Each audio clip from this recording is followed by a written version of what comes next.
네, 여러분 안녕하세요. 뉴스입니다. 오늘부터 사전투표가 시작됐습니다. 이재명 후보도 오전 일찍 소공동 주민센터에서 사전투표를 마쳤습니다.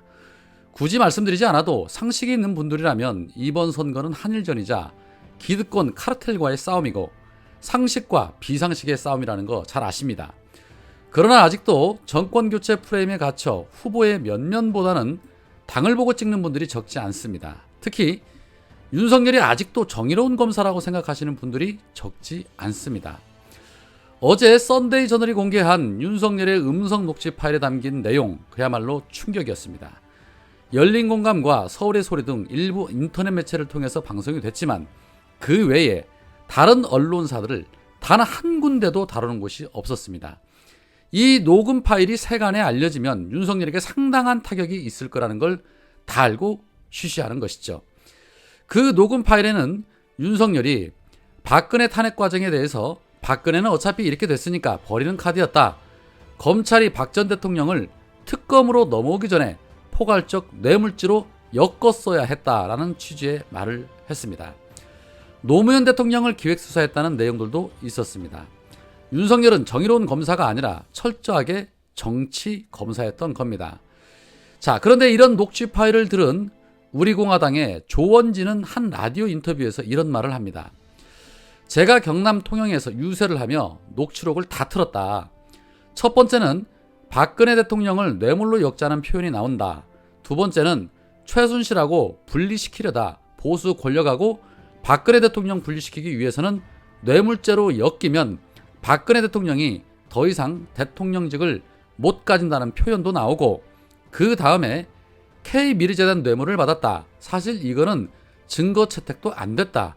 그런 부분들을 그냥 쉽게 K미르재단을 통해서 뇌물을 받았다고 표현하는 모습을 보고 경악을 했다. 이게 아마 여파가 일파만파로 벌어질 것 같다. 지금 지난 월요일부터 호남 지역이 결집하기 시작했다. 호남이 결집하면 서울도 결집을 한다. 그러면서 좌측은 결집하는 사태로 가는데 오른쪽 영남은 결집이 느슨하단 말이다.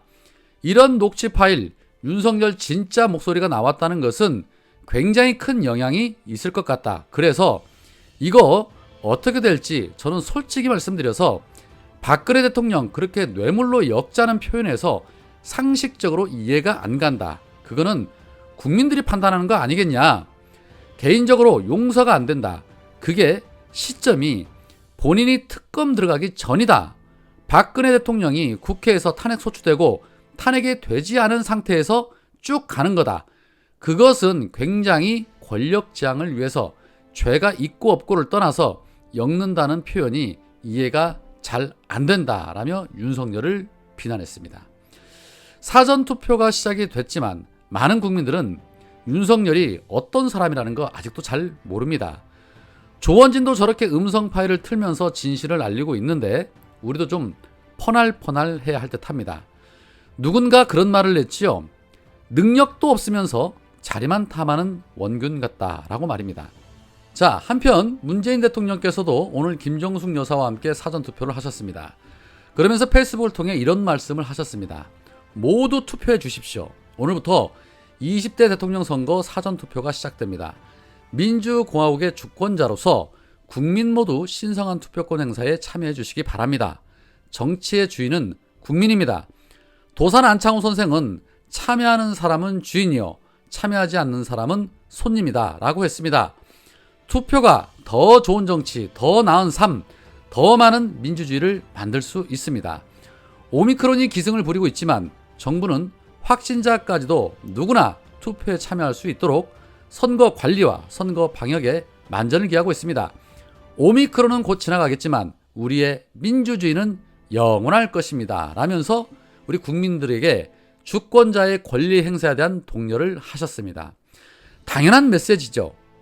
자, 그런데 이 먼 눈에는 뭐만 보인다고 이 국임당은 이 문재인 대통령의 이 메시지를 가지고 노골적인 대선 개입의 선봉에 섰다면서 입에 거품을 물고 또 난리가 났습니다. 국임당은 이 메시지에서 민주공화국이라는 표현과 민주주의라는 표현이 들어있다면서 노골적으로 선거에 개입을 한 것이다 라고 입을 털고 있었습니다. 이 정도면 정말 환자들 아닙니까? 중증 아닙니까? 그러면 국민이라는 단어가 들어가 있으니 그러면 그거는 국민의힘을 말하는 것이 되는 겁니까? 이 자들은 정도가 없습니다. 자, 그런데 또 한편으로 생각을 해보면 저들이 이렇게 아무 문제되지 않은 것 가지고도 개난리를 치면서 오버하는 꼴을 보니 많이 급하기는 급하구나 라는 생각도 듭니다. 그러겠지요. 자, 또 다른 한편 이 대선 후보 배우자라면서 단 한 번도 공개석상의 모습을 보이지 않았던 김건희도 자신의 거주지인 서초동 주민센터를 찾아서 사전투표를 했습니다. 공식 선거운동에 참여하지 않을 것이냐라는 기자의 질문에 응답하지 않고 곧바로 주랭랑을 쳤다는데요. 대한민국 역대 후보들 중에 보다 살다 처음 봅니다. 단 한 번도 윤석열과 같이 하는 것을 못 봤습니다.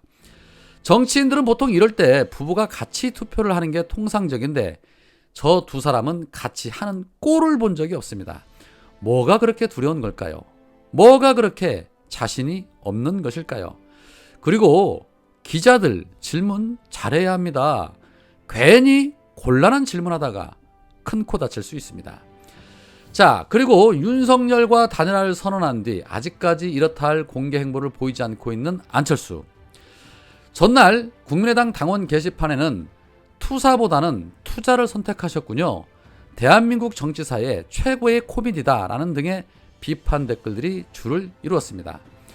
해서 안철수가 왜 갑자기 이런 결정을 했는지에 대해서 그 배경에 궁금증이 더해지고 있습니다. 안철수는 어제 당원들에게 문자 메시지를 보내서 이렇게 말했다고 합니다. 저의 단일화 결심에 반대하고 실망하신 당원 동지 여러분께 깊이 사죄드린다. 저와 함께 거친 광야에서 꿈꾸고 노래했던 일당백 당원 동지들께 진심으로 죄송하다. 다 함께 모여 한 분 한 분 귀한 말씀 여쭙고 결정을 했어야 하는데 그러지 못해 거듭 송구하다라고 말했다고 합니다. 안철수의 저 짧은 메시지에서 뭔가 피치 못할 사정이 있었던 것 같다라는 생각이 듭니다. 자신을 믿고 10년 세월을 지지했던 지지자들에게 이렇다 할 설명도 없이 긴급하게 결정하게 된 그 이유, 오늘 저녁 6시 자신의 유튜브 채널을 통해서 단일화를 택한 이유를 설명한다고 합니다. 뭐라고 또 거짓 해명을 하게 될지 기추가 주목됩니다. 그러나 이미 민심은 안철수라는 정치인은 떼손이 되어버렸습니다. 토론 전부터 같은 넥타이를 메고 나왔고 윤석열에게 질문할 때도 이전과는 다르게 본인이 먼저 밑자락을 깔아주고 질문을 던졌습니다. 토론 전부터 이미 결론이 다 나와 있었던 것이죠. 그래놓고 국민들을 기만하고 지지자들을 기만했던 것입니다. 고로 안철수의 선택은 이재명 후보에게 상당한 호재가 될 것입니다. 윤석열은 자신을 출세시킨 대통령을 배신하고 복수의 칼을 들이대고 안철수는 자신을 지지해준 지지자들을 배신하고 윤석열과 야합을 했습니다. 배신자들끼리 모여서 서로 속고 속이고 또 배신하는 그런 모습을 곧 또 한 번 보게 되지 않을까 하는 생각이 듭니다. 오늘은 여기까지입니다. 고맙습니다.